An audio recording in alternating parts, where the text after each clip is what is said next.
Olá, está no ar mais uma edição do Jornada, com tudo que é destaque na Justiça do Trabalho.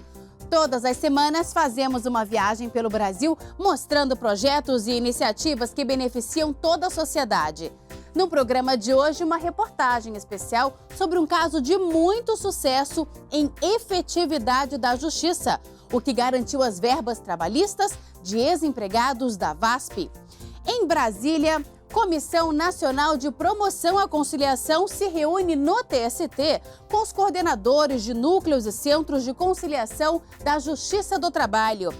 Em Salvador, mães de crianças com síndrome de Down conseguem a redução da carga horária para acompanhar os filhos na rotina de tratamentos. E no quadro Meu Trabalho é uma Arte, vamos conhecer uma artista que faz pintura em porcelana, em azulejos portugueses e painéis decorativos. Tudo isso e muito mais, o nosso Jornada começa agora.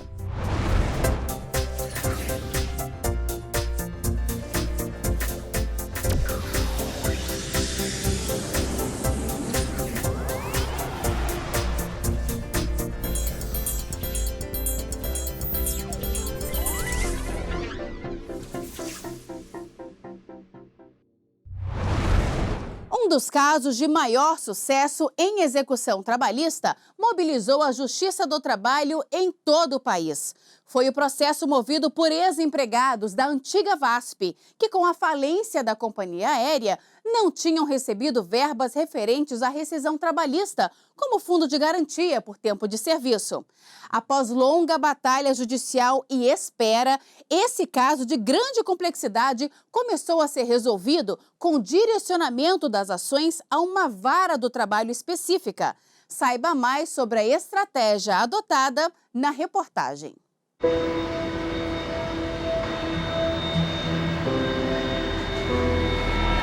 Eu entrei na VASP, casei, tive filhos. Quando a VASP fechou, meu filho tinha 2 anos. E na época, a VASP era o sustento da minha família. O que eu ganhava era o sustento da minha família. Minha vida inteira, praticamente, foi dentro da VASP. Porque foi meu primeiro emprego e depois meu último também. Como ex-comissária de bordo da antiga VASP, Cristina sempre garantiu o conforto e a segurança dos passageiros, mas não recebeu o mesmo tratamento da empresa ao se aposentar. Ela descobriu que a VASP deixou de depositar o FGTS e a tão sonhada segurança de uma aposentadoria tranquila não se concretizou. Em 2015, a ex-aeromoça recebeu parte dos valores devidos pela companhia, graças ao empenho da Justiça do Trabalho. Dinheiro que a trabalhadora já usou para quitar dívidas. A hora que o advogado me ligou e falou, tá na sua conta, eu falei, não acredito. Não sabe aquele negócio? Eu vou fazer festa, né? Aí saí pagando Deus e o mundo. Eu paguei tanta coisa que eu devia que à noite meu cartão do banco foi bloqueado. 11 anos depois, Sônia também conseguiu na Justiça do Trabalho parte do que a VASP lhe devia. A conquista deve apagar lembranças da época em que trabalhou e não recebeu nem o salário do mês. Eu não recebi os últimos meses trabalhados. Eu trabalhei, mas eu não recebi. Eu não recebi rescisão, meu fundo de garantia não estava sendo depositado há muito tempo. É o motivo pelo qual eu pude entrar com rescisão indireta do contrato de trabalho. E não era somente eu, Todos os funcionários estavam nessa condição. A ex-auxiliar administrativa da VASP tem planos para usar a indenização. Quando eu saí da VASP, meu filho tinha 2 anos, hoje ele já está com 13, E tudo indica que eu vou guardar isso para investir na educação dele. Não foi fácil para o trabalhador receber o que tinha direito, como férias e horas extras. Antes de falir em 2007, a dívida trabalhista da VASP era de 500 milhões de reais. Até terem os créditos depositados, os empregados enfrentaram uma longa disputa judicial com a companhia. Também precisaram encarar a pior turbulência, as dificuldades financeiras. A ex-comissária de bordo, Cristina, vendeu todo o patrimônio da família para pagar o tratamento de saúde do marido, que também era ex-comissário da VASP. Quando ele morreu, não precisou fazer inventário porque ele não deixou nada. Não tinha carro, não tinha casa, não tinha mais nada. Nós precisamos vender tudo. Antes de falir e de ser privatizada, a aviação aérea de São Paulo dominava o transporte dos voos domésticos no país. Na década de 90, a companhia foi privatizada e passou a ser controlada pelo empresário Wagner Canhedo. A administração levou a VASP a enfrentar uma grande crise econômica financeira. A companhia atrasou salários, deixou de pagar horas extras, de recolher o fundo de garantia do tempo de serviço e de quitar verbas rescisórias, o que levou cerca de 8 mil ex-empregados a ingressarem com milhares de ações contra a VASP na Justiça do Trabalho. A possibilidade dos trabalhadores receberem as indenizações trabalhistas surgiu em 2005 com uma ação civil pública proposta pelo Ministério Público do Trabalho e pelos sindicatos dos aeronautas e aeroviários. O pedido era a intervenção judicial da VASP e a penhora de bens do grupo econômico de Wagner Canhedo, que era controlador da companhia. Nessa mesma época, o empresário tinha feito um acordo na justiça para quitar todos os débitos trabalhistas. Ele também reconheceu a responsabilidade solidária do grupo econômico se a VASP não quitasse a dívida trabalhista. Mas a companhia não cumpriu o acordo. Os ex-empregados da VASP só tiveram certeza de que a rota tinha alcançado o destino certo quando a Justiça do Trabalho aceitou a ação civil pública, decretou a intervenção da empresa e reconheceu a existência do grupo econômico de Wagner Canhedo. A 14ª Vara do Trabalho do TRT da 2ª Região em São Paulo passou a atuar em todas as ações contra a empresa. Mas o que aconteceu? Ela não suportou, né? Porque além dos processos normais, foram mais 5 mil processos para lá. Então a vara não tinha capacidade para administrar tudo isso. E aí que teve-se a ideia de criar a Vara VASP. Diante da complexidade do caso, foi designada uma vara do trabalho específica, com servidores e um juiz para julgar todos os processos contra a companhia. Assim, em 2008 surgiu a Vara VASP, que faz parte do Juízo Auxiliar em Execução do TRT da 2ª Região em São Paulo. E o objetivo foi alcançado. Foi possível conseguir agilidade na fase de execução. Uma vara comum, isso seria difícil de acontecer, porque o volume é muito grande e você não consegue canalizar a energia num processo só. Aqui a gente consegue. Então, certamente, se tivesse permanecido na 14ª Vara, a gente não estaria no patamar que a gente está hoje.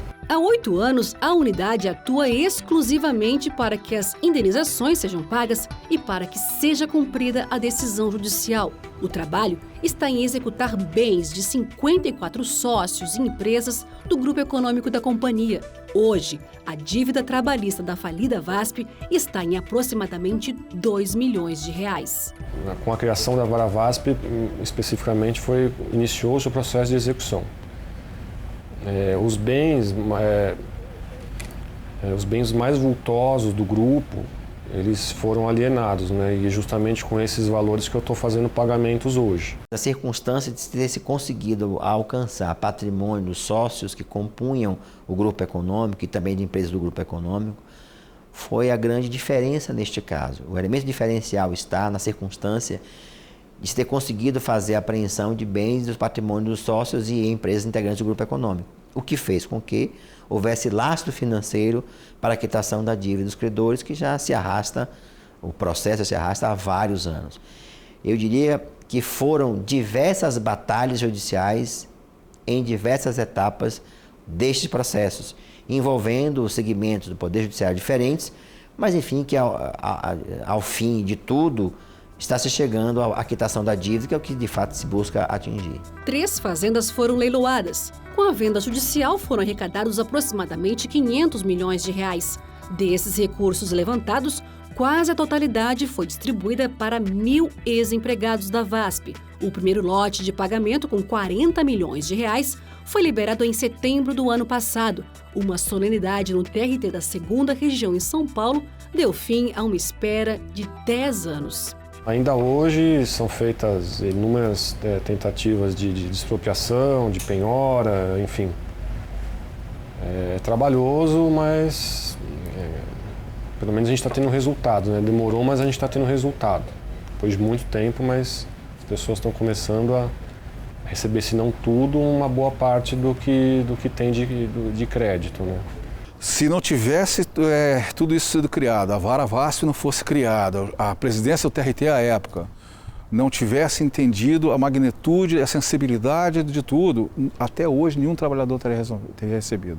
Provavelmente passaria mais 20 anos, meus filhos, o meu neto continuaria advogando para o pessoal e não receberia nada. A sensibilidade que ocorreu em 2005 em aglutinar todos os processos numa única vara, criar isto, foi que fez a grande diferença que nós chegamos hoje. O empenho da Justiça do Trabalho não para por aqui. A missão é prosseguir na quitação dos débitos trabalhistas, até que todos os ex-empregados da extinta VASP em todo o país recebam o que é deles por direito. Creio eu que mais ou menos agora em setembro eu devo estar pagando essa terceira fase dos retardatários. Fazendo esse pagamento dos retardatários ainda vai me sobrar um numerário. A minha ideia qual é? Distribuir esse valor que vai me sobrar para todos os trabalhadores, fazer um novo fluxo de pagamento.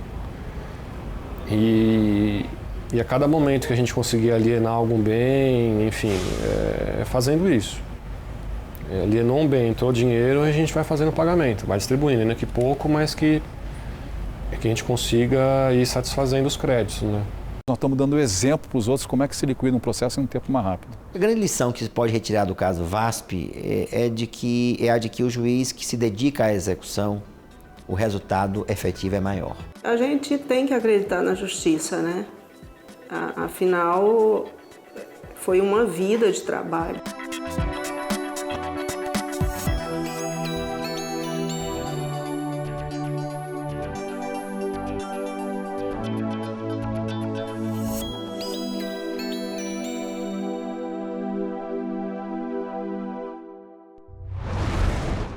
Daqui a pouco, em Brasília, núcleos de conciliação se reúnem para discutir métodos alternativos de solução de conflitos. E ainda hoje, no quadro Meu Trabalho é uma Arte, as peças de uma artista que faz pintura em porcelana, azulejos portugueses e painéis decorativos. Nós voltamos em instantes.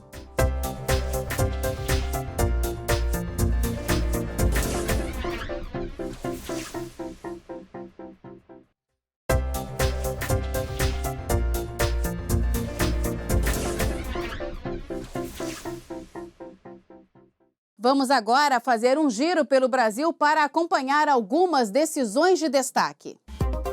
O TRT da 10ª Região condenou uma empresa do Distrito Federal a pagar verbas referentes ao intervalo para recuperação térmica não usufruído por uma trabalhadora.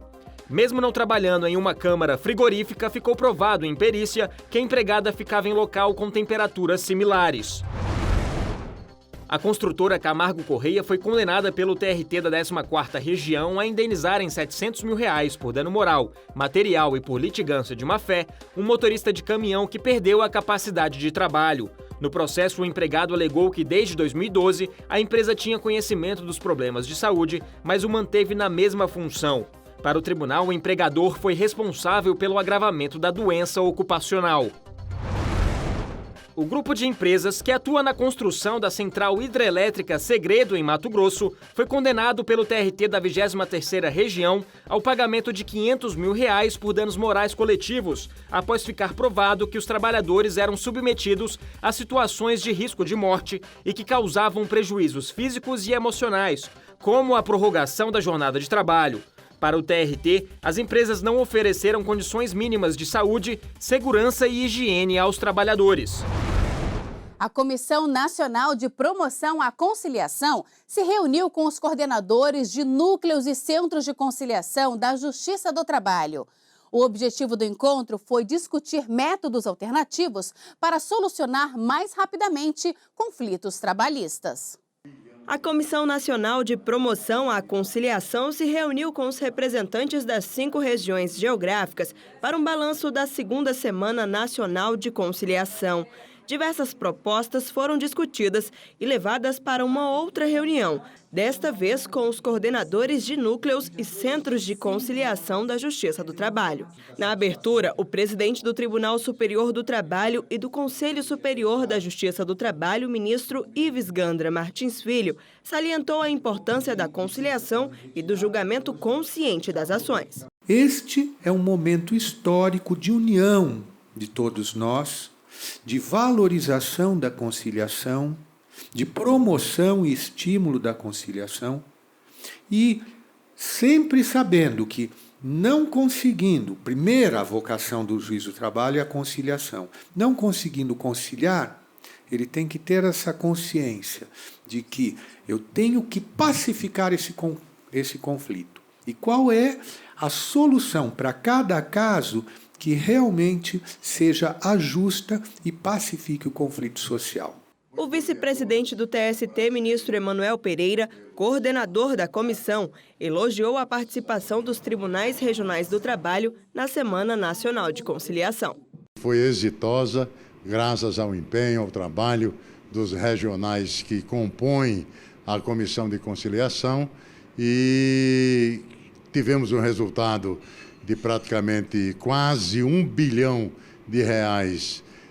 entregue aos trabalhadores, apenas em uma semana, numa situação que o país vive de dificuldades, colocarmos quase R$1 bilhão no bolso do trabalhador, foi algo assim inusitado, um resultado fantástico que essa semana nos trouxe. Também ficou definido o período para a realização anual da Semana Nacional de Conciliação, sempre na 4ª semana de maio. Isso é muito importante para que os juízes e os tribunais possam se programar com muita antecedência e pensar em ações que sejam efetivas. E, principalmente, em pautar processos que sejam de conciliação viável. Isso é muito relevante. E, para isso, você precisa de tempo e organização. A última Semana Nacional da Conciliação foi realizada em junho e garantiu cerca de R$620 milhões em acordos trabalhistas. O sucesso foi atribuído ao esforço de servidores e magistrados.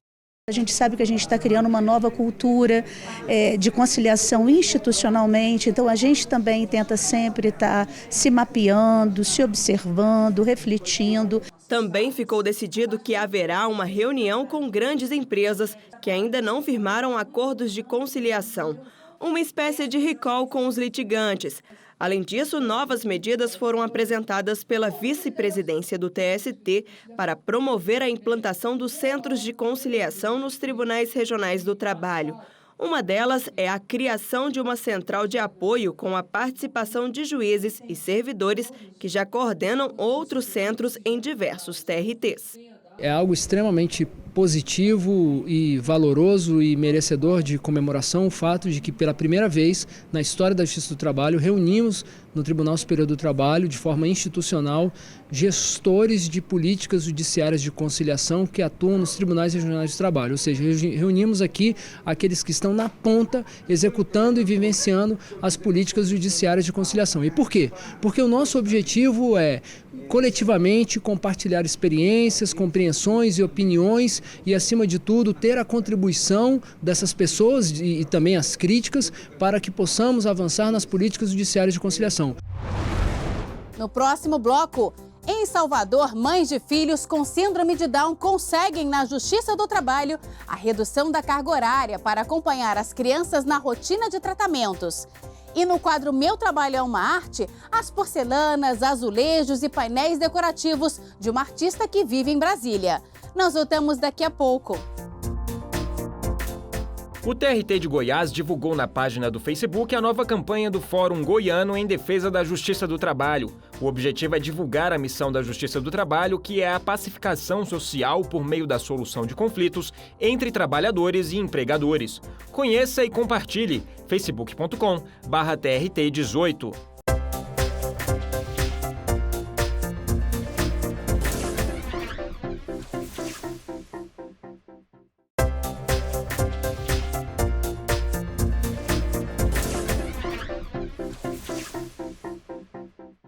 Vamos Vamos até Salvador. Lá, 2 mães de crianças com síndrome de Down conseguiram, por meio de decisão judicial, reduzir a carga horária para acompanhar os filhos na rotina de tratamentos. E o melhor de tudo isso é que elas conseguiram o benefício sem que houvesse redução salarial e sem necessidade de compensação de horário. Veja só.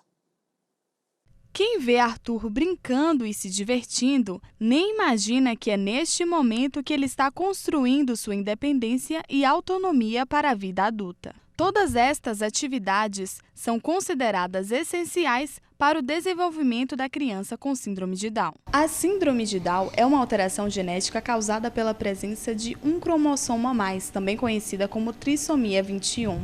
No Brasil, a cada 600 a 800 nascimentos, pelo menos uma criança apresenta a síndrome, de acordo com o Ministério da Saúde. A criança com síndrome de Down pode apresentar problemas no coração, com índices que chegam a 50%, distúrbios na tireoide, deficiência auditiva, além de ter de 10 a 20 vezes mais risco de desenvolver leucemia.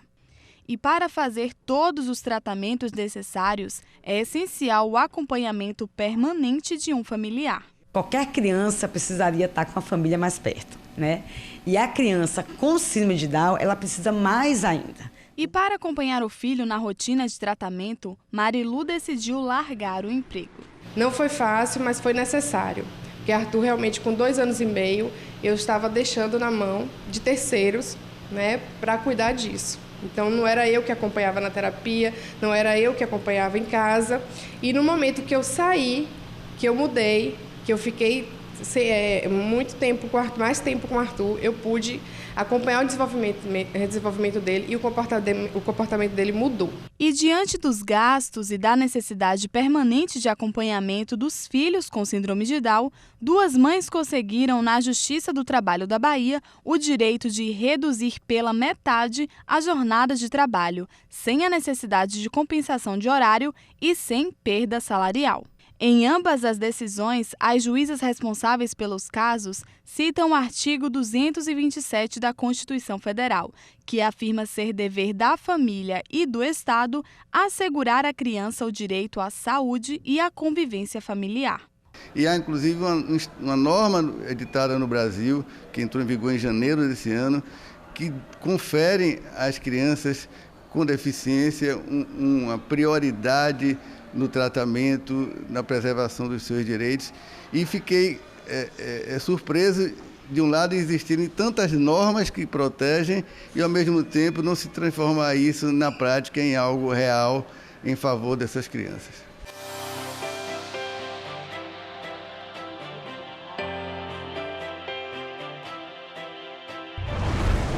Porcelanas, azulejos portugueses e painéis decorativos se transformam quando pintados pela artista Teresa Pena. O que era apenas um hobby acabou virando coisa séria. A artista se especializou em uma das melhores escolas de arte do mundo na Bélgica. Vamos conhecer esse trabalho?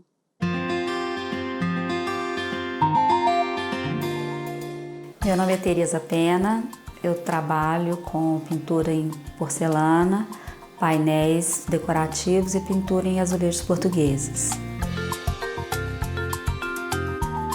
Eu sempre gostei de pintar, desde criança. Eu tinha uns guaches, lápis de cera, uns pastéis. Sempre fui apaixonada por desenho, me achava que eu ia ser artista, não sei o quê. Depois isso me afastou um pouco, né, que vem essa fase de colégio e tudo. Aí eu me casei e mudei para Brasília.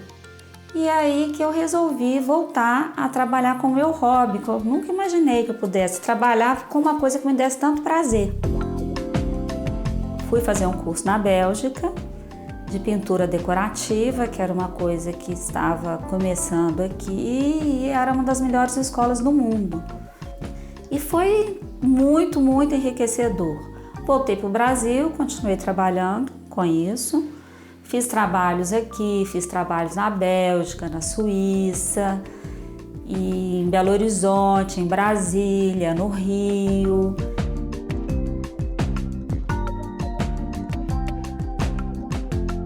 Aqui, o que eu tenho? Um prato que eu risquei, depois eu canetei, levei para o forno a 750 graus e voltei onde eu vou colorir agora. A tinta para porcelana, ela é bem fiel à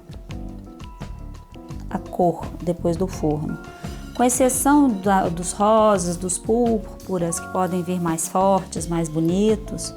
Ela é bem fiel quanto ao brilho, quanto à cor, à tonalidade, diferente do azulejo, que a gente viu que a gente pinta em tons de cinza para chegar num azul brilhante. O desafio é o quê? É eu combinar essa proposta do trabalho com essa tonalidade e a coisa pronta, para ela não ficar parecendo nem que seja um decalque e nem que vira e fala assim, nossa, mas é um desenho de botânica e ela mudou, uma coisa ficou muito moderna, ficou muito... Eu acho que o desafio é a coerência do desenho com o tipo de louça e o motivo e a coisa que ela vai ser aplicada.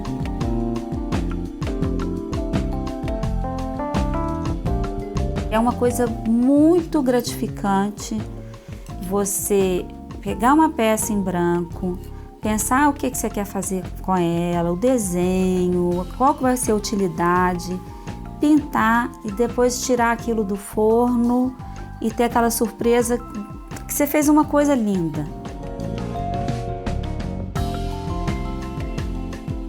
Assim, hoje em dia é infinita a variedade de técnicas que você pode obter na pintura de porcelana e obter uma coisa muito bonita.